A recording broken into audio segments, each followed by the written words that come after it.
Okay, and then there was a period that I called my cloak of darkness. The ghostly poltergeist stuff pretty much came to a halt. But there was this very heavy, dark energy. I can see it in my mind's eye, black energy. And I call it a cloak of darkness because it felt like this giant black blanket over me, but mostly over the apartment and me if I'm there. I became very depressed, very self-loathing, very insecure, very down on myself. I felt like crap. But beyond that, I was 100% terrified of that apartment. Even though the ghostly activity had stopped, the feeling, the energy there was so bad. I remember I would drop the kids off at school in the morning and Todd was at work. So I had to come back to this apartment by myself. Every single morning that I did this, when I walked back into the door, I made sure I walked in when I was on the phone with either you or Todd or Dad or somebody. I had to have somebody on the phone with me. I was terrified to be there alone. So the next best thing was to have somebody on the phone with me.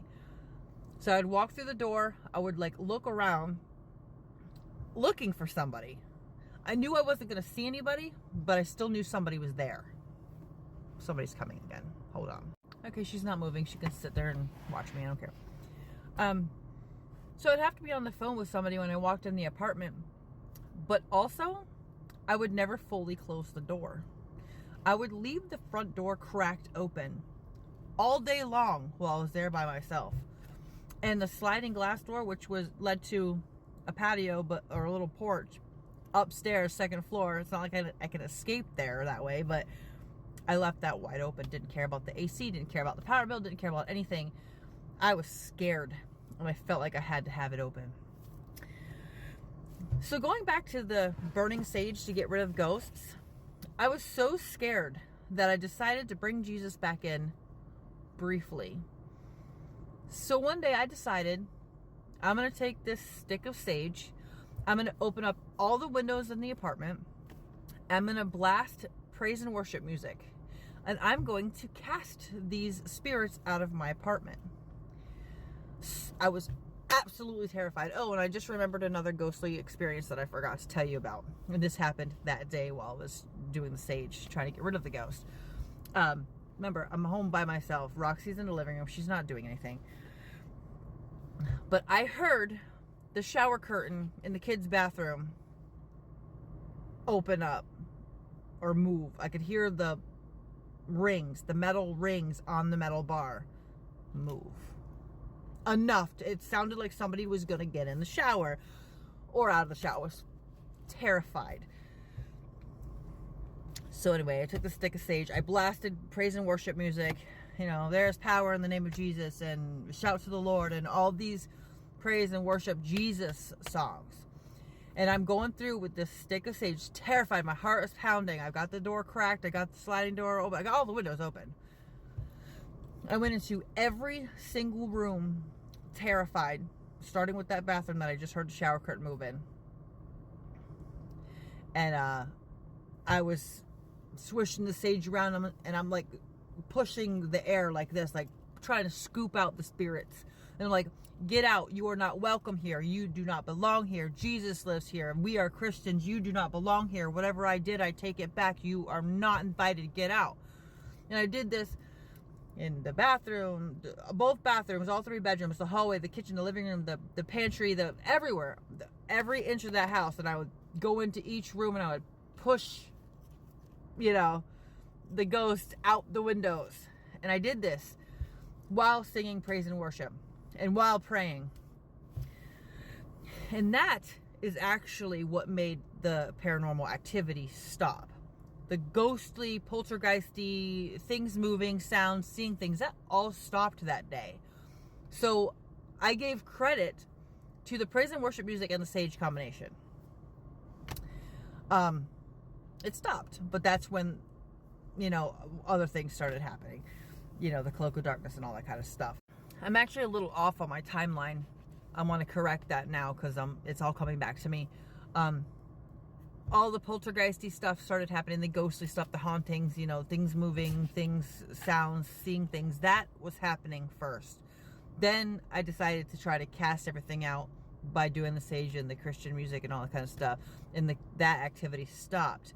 And then that's when the cloak of darkness and all my desire to go down that other path kind of started.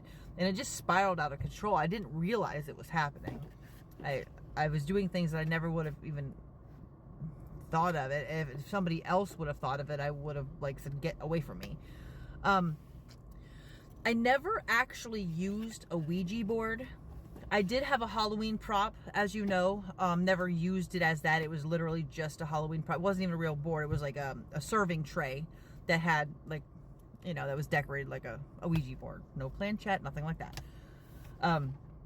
I did have a pentagram hanging on my front door. That was also a Halloween decoration. These were just Halloween decorations, but it was a bit symbolic. I did not use a Ouija board. However, I did use pendulums to get answers. I did try to talk to Aunt Cindy that way. I tried to talk to whatever spirits would talk to me. At this point, I just wanted somebody to talk to me.